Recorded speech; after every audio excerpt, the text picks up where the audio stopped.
السلام عليكم ورحمة الله وبركاته. بسم الله الرحمن الرحيم. الحمد لله رب العالمين، والصلاة والسلام على أنبياء الله جميعا وعلى سيدهم وخاتمهم حبيب إله العالمين أبي القاسم المصطفى محمد، وعلى أهل بيته الطيبين الطاهرين المعصومين، والخلص من أصحابه المنتجبين، ومن تبعهم بإحسان وإيمان إلى يوم الدين. رب اشرح لي صدري ويسر لي أمري واحلل عقدة من لساني يفقه قولي.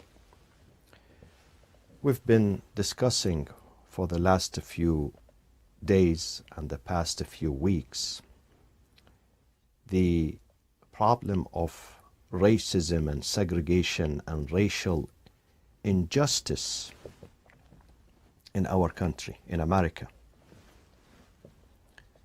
But how about racism and segregation within the Muslim communities, Muslim societies, within the Islamic centers, within the Islamic circles, within the mosques, within our families? Do we practice racial harmony? Do we have respect for other ethnicities and other races and other colors? Do we believe in the real unity of the humanity? Do we believe in the real equality of mankind? Or sometimes we preach something, but we practice something else. Tonight I'd like to focus on racism within Islamic circles, within Islamic centers and mosques. And let me focus on North America. If we say that we don't have racism and we don't have segregation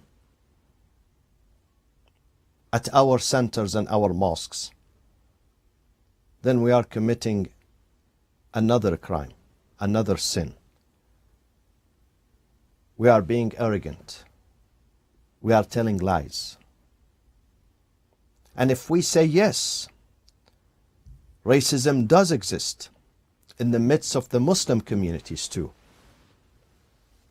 not just in the streets of America, but in the midst of Islamic centers and the houses of worship and mosques, and among many families, among many communities. If we admit, if we acknowledge that, then we have to find a solution. We cannot remain silent. We have to do something about it. We have to bring about a change. وَلْتَكُنْ مِنْكُمْ أُمَّةٌ يَدْعُونَ إِلَى الْخَيْرِ وَيَأْمُرُونَ بِالْمَعْرُوفِ وَيَنْهَوْنَ عَنِ الْمُنْكَرِ.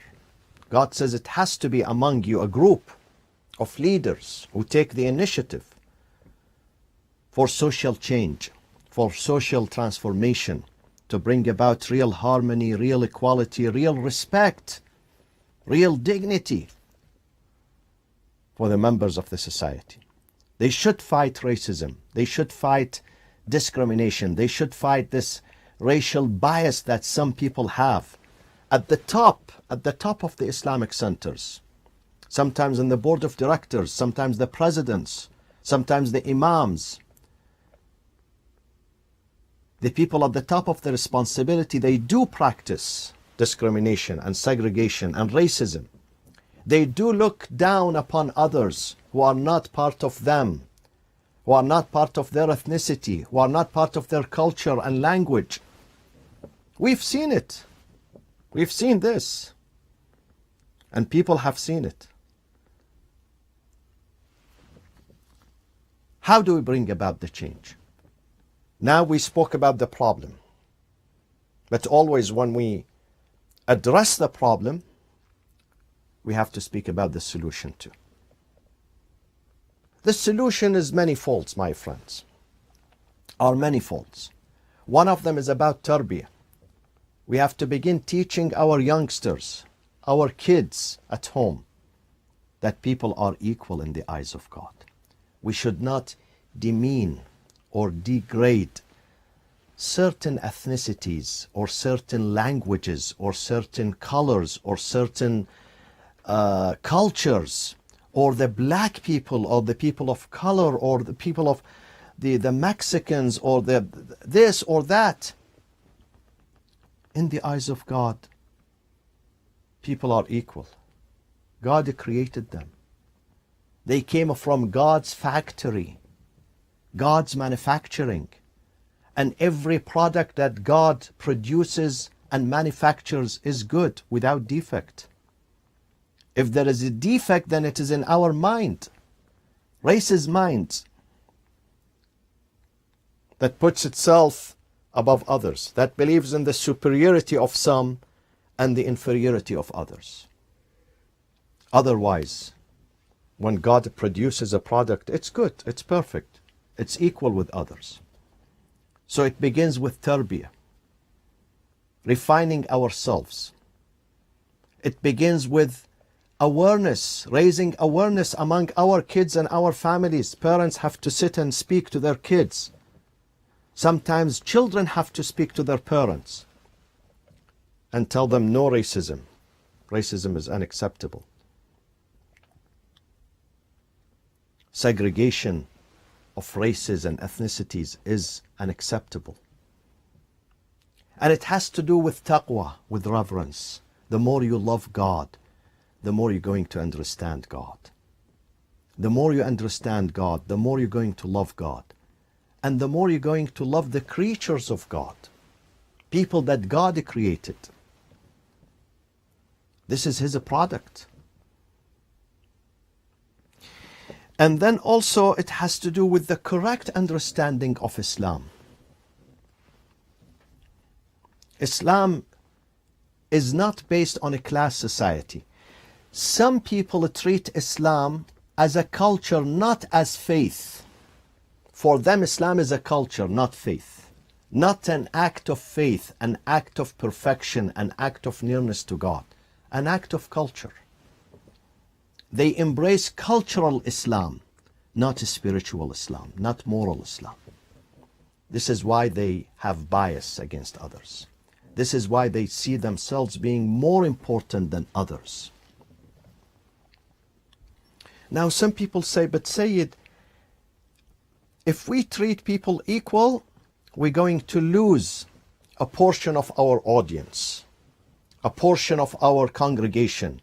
Mostly those who are wealthy, mostly those who donate, we're going to lose them. My friends, at the mosque, at the Islamic Center, at any Islamic association, foundation, gathering, circle, we have to comply with God's rules and regulations, with God's law, not with man-made law, which is sometimes based on corruption, based on selfishness. وَأَنَّ الْمَسَاجِدَ لِلَّهِ فَلَا تَدْعُوا مَعَ اللَّهِ أَحَدًا. The mosque, the Islamic Center, belongs to God. I should implement and comply with His rules, with what He says, not with my own desires and whims say, or what this rich person or wealthy person or influential or whatever person says. This is a mosque. This is a house of God. It belongs to God. I've seen myself, my friends. Let me be very open with you. In some countries, I've been to a country, to an Islamic center, and that Islamic center, unfortunately, is named after Ahlul Bayt, the family of the Prophet. Where I saw during the Friday prayers, they did not allow the black people, the indigenous people, the native people of that country to go into that mosque. And I was shocked and surprised. I said, why don't you allow the black people to come? The native people of this country. Those are the original people. You guys are immigrants. You came to this country 100 years ago, 200 years ago. Those people here for thousands of years are here. Why do you ban them from entering your Islamic center, your mosque? Because some people don't like to be polluted by the black people, because they are poor, because they are not rich. This is racism. This is hypocrisy. It reminds me of the story that took place during the time of the Prophet sallallahu alaihi wasallam. Prophet was speaking to his companions. The mosque was packed. A rich man was sitting next to the Prophet. A poor man started finding his way, passing over the shoulders of the companions, to get close to the Prophet so he would be able to listen, to hear the voice of the Prophet. So once he arrived, this rich man, he gathered his dress and he kept himself away from this poor man. The Prophet looked at him. He said to him, why did he do this? Do you fear that his poverty reaches you, or your richness, your wealth reaches him? Which one? The man was embarrassed. He said, La hada wa la dak, neither this nor that. I'm so sorry. I'm so sorry, O the Messenger of God. The Prophet said to him, if you repeat this, I will discipline you. I will discipline you. Don't repeat this. My friends, the mosque is the house. The beauty of the mosque is that when you turn to your right and your left, you find different colors, even different social status, even different levels of education. This is the beauty of the mosque. This is the beauty of the house of God. So we can recognize each other, we can respect each other, we can interact with each other, we can enjoy each other's company, we can learn humility and humbleness from each other. In another country, my friend, few years ago, someone died and they tried to bury him in a cemetery. But some people refused in the community. They said, no, this cemetery is only for this race. Even at death, we discriminate?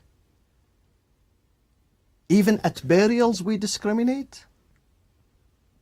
I can't understand this. Now, sometimes the cemetery is for a certain family. They purchase the plot. They purchase certain graves to be together. I understand that. No problem. Sometimes it is waqf, an endowment for only this family. But if the cemetery is for the mu'mineen, for the people of faith, for the believers, then they should not use racial discrimination here. Because he's not one of us. He's not from my ethnicity, then he's barred from being buried here. My friends, Imam Ali alayhi salam says, لو بعثرت للخلق أطباق الثرى لم يعرف المولى من العبد من كان بينك في التراب وبينه شبران فهو بغاية البعد. If you go and excavate these graves, you don't even recognize who was a sultan, who was a merchant, who was a businessman, who was a billionaire, and who was a homeless. After a few days, our bones, our flesh is disintegrated. We turn into dust. There is no nobility after death. We are the same dust, same dirt. So stop discrimination. Understand the spirit of Islam. In the mosque, there is no room. At an Islamic center, no room for discrimination. No room to say, I am more important than that. No room. All people are equal. From the board of directors, the president, the imam, the leader, right to the simplest person. They are equal in the eyes of God. Inna akramakum indallahi atqakum. We are all VIPs at the mosque. We don't have a group who are VIPs and the rest are lay people. In the mosque, we should be treated equal. Everyone is respected in the mosque. Everyone should be welcomed in the mosque. And the mosque is not for certain nationalities. Look around you. These mosques that are designated for certain nationalities, certain tribes and villages and countries and cults, these are not successful mosques. You know why? Because right from the beginning, the foundation is not healthy, is not safe, is not right. The foundation. أَفَمَنْ أَسَّسَ بُنْيَانَهُ عَلَى تَقْوًا مِنَ اللَّهِ وَرِضْوَانٍ. The foundation, the mosque, should be built for God. Surah Al-Jinn. وَأَنَّ الْمَسَاجِدَ لِلَّهِ. Verily, houses of worship, masajid, they belong to God. And whatever belongs to God has to be open for all. Sometimes it's my private property, my home. I can admit certain people and not admit others. It's up to me. My private property, my house, your house, we are free. But when it comes to the mosque, it belongs to God. It is God's property. You cannot deny anyone from entering, from enjoying the spiritual and moral atmosphere of the mosque. It should not belong. Sometimes you need to make place for your village, for your country. Call it a social club. النادي العراقي, النادي اللبناني, النادي خوجة, النادي Pakistani, النادي club. Call it a community center. Vietnamese community center, Korean community center, Chinese community center, Lebanese community, Egyptian, Indian, whatever. It's okay. But when it comes to a mosque, don't call it the Iraqi mosque, the Iranian mosque, the Afghani mosque, the Pakistani mosque, the Khoja mosque, the Egyptian, the Yemeni, the Syrian, the white, the black. Don't. This is a house of worship. The idea of the house of worship is that we get together from other ethnicities and groups and cultures, and we stand shoulder to shoulder, and we recognize each other. We love each other. We reach out to each other. We respect each other. This is the idea of a mosque.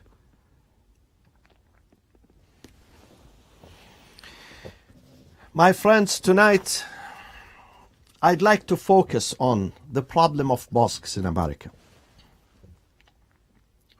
We need many reforms in our mosques. But the most important thing, we need the racial reforms. Race reforms. We have more than 2,000 mosques throughout America and Canada. More than 2,000. It could be 2,500 Islamic centers and mosques. They are not all equal in their work, in their influence, in their benefit, in their productivity, in their services that they provide, in the education, in the ibadah. They are not equal. They are not equal. They are different. Some of these mosques, which are very few, are a model, really, an example. They made a huge difference in the life of the Muslims in North America. They contribute to the richness, spiritual, moral, religious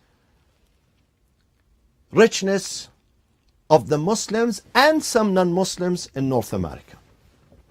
They are beautiful mosques. You enjoy every aspect of that Islamic center or mosque. It's a place of worship. It's a place of learning. It's a place of socializing. There is no discrimination. The smell is nice. It's bright. Okay? It's welcoming. The atmosphere is really welcoming. You don't feel that you are ostracized, you are discriminated against, you are marginalized. Men and women, they have equal opportunity. Kids enjoy it. Elderly enjoy it. This is a model for a good mosque. But there are very few of them. On the other hand, there are mosques that I wish they have not been established, believe me, because it's waste of money, waste of time, waste of energy. And according to the Quran, in chapter 9, Surah At-Tawbah, God says in Surah At-Tawbah, وَالَّذِينَ اتَّخَذُوا مَسْجِدًا ضِرَارًا وَكُفْرًا وَتَفْرِيقًا بَيْنَ الْمُؤْمِنِينَ وَإِرْصَادًا لِمَنْ حَارَبَ اللَّهَ وَرَسُولَهُ. Those who, in Medina, this is during the time of the Prophet. This is not after the death of the Prophet, during the time of the Prophet. Chapter 9, Surah At-Tawbah. Those who established a mosque and they intended what? ضِرَارًا, to harm the community. وَكُفْرًا, to spread disbelief in the community. وَتَفْرِيقًا, and to divide the community. It was a mosque. Masjid Dirar. God said, go and demolish that mosque. There is no benefit. There is nothing but harm of that mosque. Because the intention from day one did not have ikhlas. Some people build a mosque not for the sake of God, for their own sake. Believe me, it's a business. It's a franchise, opening fresh, just like McDonald's, Burger King. They call it a mosque to make money. لا يزال بنيانهم الذي بنوا ريبة في قلوبهم إلا أن تقطع قلوبهم. God says this mosque that they built, creating chaos in the society. It came out of hypocrisy from their hearts. This is what God says. Therefore God said to the Prophet, go demolish this mosque. But then we have the third type of mosques in America. The majority of our mosques are from the third type. The third type is a mosque that was established with a good intention, pure intention. Some good people got together and they decided we need a place of learning. We need a place of integration. We need a place of worship. We need a place to serve our community, our children, our women, our men, our elderly. But then the intention is good, but sometimes the conduct is incorrect. Sometimes there are some lapses, some failures here and there. Sometimes intentional and sometimes unintentional. Sometimes someone does something out of foolishness, hamaqa, and sometimes, no, it's a mistake. It's a mistake, it's an error. These mosques require fixation and reforms. I'm speaking about the third type. The first type is very successful, a model. The second type, it really has to be recycled. Throw it in the recycle. No benefit out of it. Waste of time, waste of money, waste of energy. You should not even donate a single dollar to such mosque, which has no benefit. Dividing the community. It was established out of arrogance, out of racism sometimes. It was established because someone had some hawa, desire. Sometimes a desire leads into building a nightclub, sometimes into a mosque. He calls it a mosque. But in the eyes of God, it's not a mosque. It's dhirar. God says in the Quran, dhirar, harming the society rather than benefiting. We are speaking about the third one that was established on good foundations of a purity, good intention, but definitely it has some problems, and these problems has to be fixed. And problem number one that I'm focusing on tonight is to create racial harmony inside our mosques and our Islamic centers. My friends, in America, mosques are different from the Middle East. In the Middle East, in Egypt, if you go to a mosque, 99.9% of the worshippers are Egyptian. If you go to Lebanon, the same story. If you go to Iraq, same story. If you go to Pakistan, same story. If you go to Iran, to Saudi Arabia, to Morocco, it's the same story. People of your neighborhood come to that mosque. You know most of them. In America, it's a different society. It's a fresh society, new society. It's a beautiful mosaic. One time, I was counting with some friends the nationalities and the cultures that come to our mosque, which is not that a big mosque. 25 different nationalities, 25 different, from 25 different countries. People from 25 different countries come to the Friday prayers. I love such a mosque. when it is diverse, when it is based on diversity and taqwa and piety and respect for each other, when you don't discriminate, when every member who comes, you don't look at his or her nationality, you don't look at their financial status, you don't even look at their education, you don't look at their zip code. You consider them to be partners. When people come and enjoy sense of belonging, sense of partnership, they consider that mosque to be their home, their school. They enjoy coming, they enjoy the environment. The environment is warm and welcoming. There is no prejudice, there is no bias. There are no cults, there are no groups here or there. People are equal, treated equal. So racial harmony is important. And it is not easy to achieve, believe me, because you have to struggle sometimes with elderly people, elderly men and women who don't understand this point, who have a prejudice. Sometimes you have to deal with other men and women who don't respect this atmosphere. But we have to struggle. And we have to work. We should not give up. Racial harmony is very important. Racial harmony is when we do not check the identity of people. We look at their hearts. We look at their minds. We look at them being humans, mankind, nas, creatures of God. We treat them because they are humans.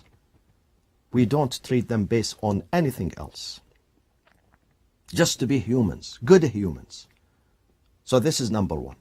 Number two, in the mosque, we should also respect the socio-economic harmony and promote the socio-economic harmony. Meaning we do not differentiate between the poor and the rich, between the wealthy and the homeless, because they are created by God. It happened that the rich became rich. God gave him tawfiq, blessings, opportunities. He took it. He was a hard-working person. And it happened that this guy is homeless. Doesn't mean he's not a human anymore. It doesn't mean. So we have to create this socio-economic harmony between the people. Now, God says something important in this book, in the Holy Quran, in Surah An-Nisa. Surah An-Nisa, verse 95. Chapter 4, verse 95. God says, وَفَضَّلَ اللَّهُ الْمُجَاهِدِينَ عَلَى الْقَاعِدِينَ أَجْرًا عَظِيمًا.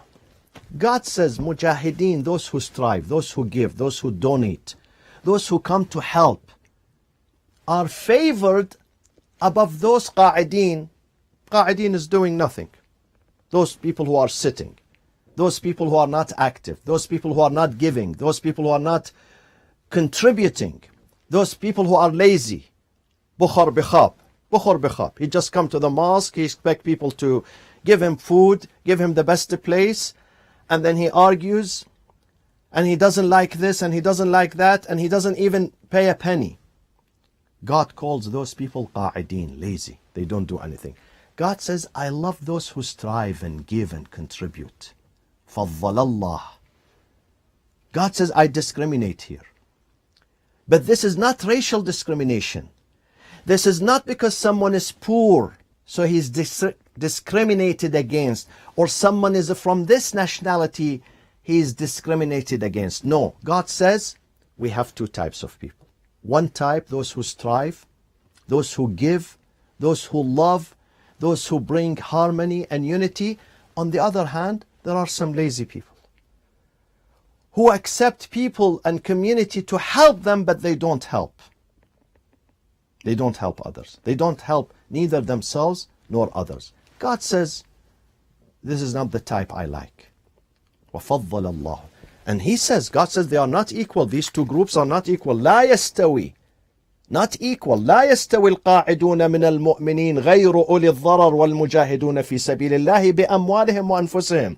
These two groups, قاعدون, بخور بخاب, who are sitting and doing nothing, are not equal with those who give with their wealth and their souls.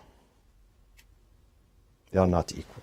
So we have to spread the culture of work, the culture of contribution. If you don't have money to give your service, give your help, lend your hand. Give something to your community. The other thing, my friends, at the mosque we have to respect women. In many mosques, in this nation, in America, there is no space for women. Women are relegated to dark corners. There is no ventilation. There is no light. There is no clean carpet. They throw them away with the kids, sometimes with the shoes. This is not nice. Women are half of our society. Women are our mothers, the teachers of our kids. You don't choose the wrong teacher for your child. Therefore, you must take care of your wife and your sister and your daughter and your mother, and try to encourage them to come to the mosque to learn, especially those women who come to learn. Some people come to the mosque not to learn. I'm not speaking about those. I'm speaking about those people who come to learn, to enjoy the social atmosphere. Those are a big advantage to the mosque, to our community. Men and women are of the same moral and spiritual stature in the eyes of God. And the mosque should be an equal opportunity. The mosque is not a men's club.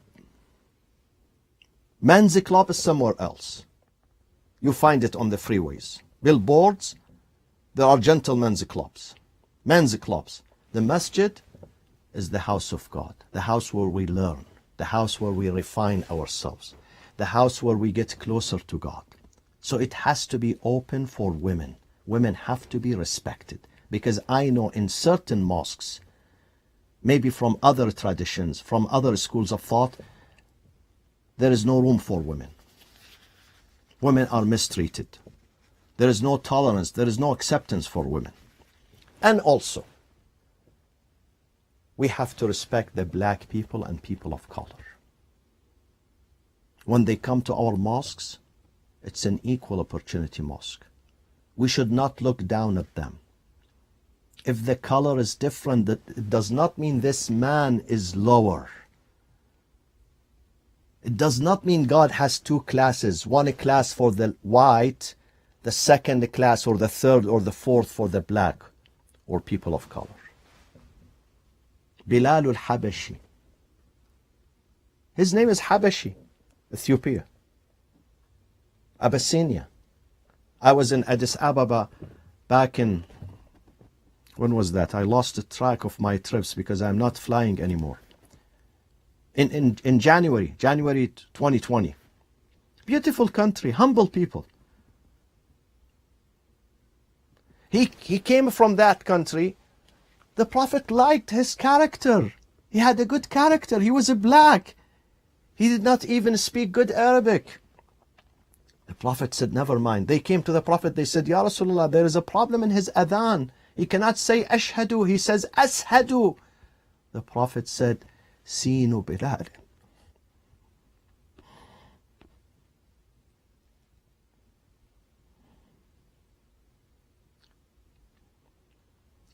Sinu Bilalin Shinun and Allah. Yes, his language maybe is not perfect, but his heart is perfect. God loves him. His sentence, when it reaches God, it is self-corrected. Have you seen sometimes when you type, auto what, Ali? Autocorrect.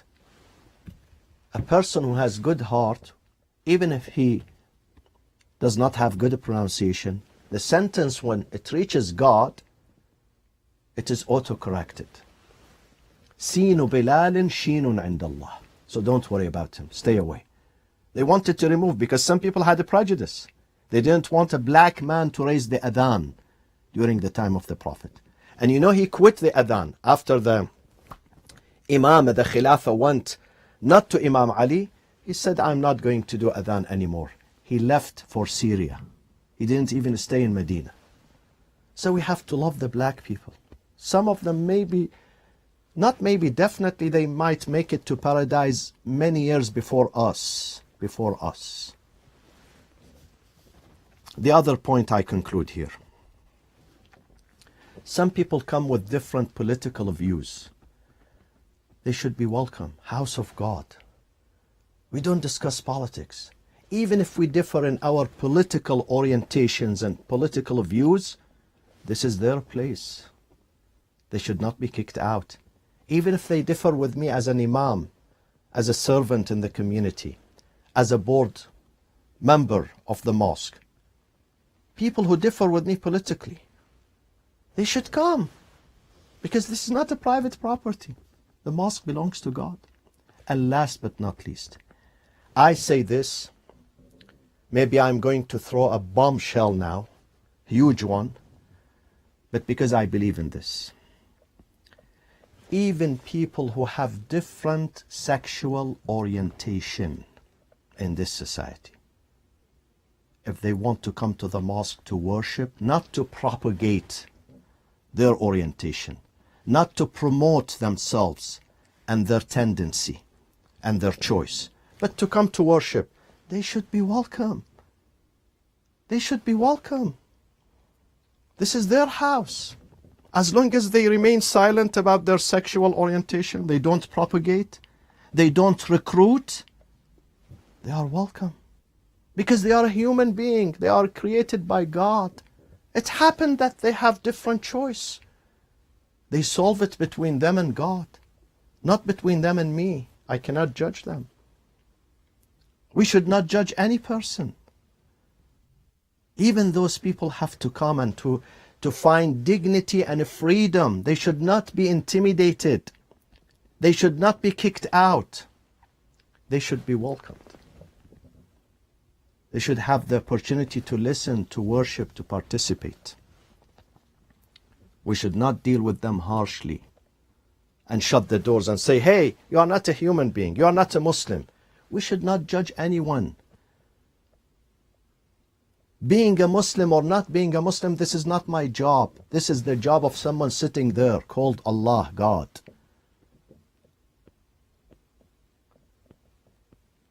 God says, هُوَ أَعْلَمُ بِمَا فِي نُفُوسِكُمْ إِن تَكُونُوا صَادِقِينَ. He knows what goes in our hearts. We should not judge people and say, this is munafiq, this is kafir, this is mushrik, this is not me, this is not. We should not do that. Stop doing that. We need to reform our mosques, our Islamic institutions. And if we don't reform them, God is not going to send His mercy upon us. For He says in His book, إِنَّ اللَّهَ لَا يُغَيِّرُ مَا بِقَوْمٍ حَتَّى يُغَيِّرُوا مَا بِأَنفُسِهِمْ. O Imam al-Hujjah, we need you during these times. O Hujjatullah, our Imam, our leader, the descendant of the Prophet sallallahu alaihi wasallam, al-Mahdi al-Muntadhar. We really need you badly during these times, these tough times. Nobody is going to solve but someone like you, who has been sent and chosen by God to bring about dignity and peace and beauty and love and salvation. Allahumma kulli waliyika al-Hujjat ibn al-Hasan. صلواتك عليه وعلى آبائه في هذه الساعة وفي كل ساعة وليا وحافظا وقائدا وناصرا ودليلا وعينا حتى تسكنه أرضك طوعا وتمتعه فيها طويلا واجعلنا اللهم من أنصاره وأعوانه والسلام عليكم ورحمة الله وبركاته.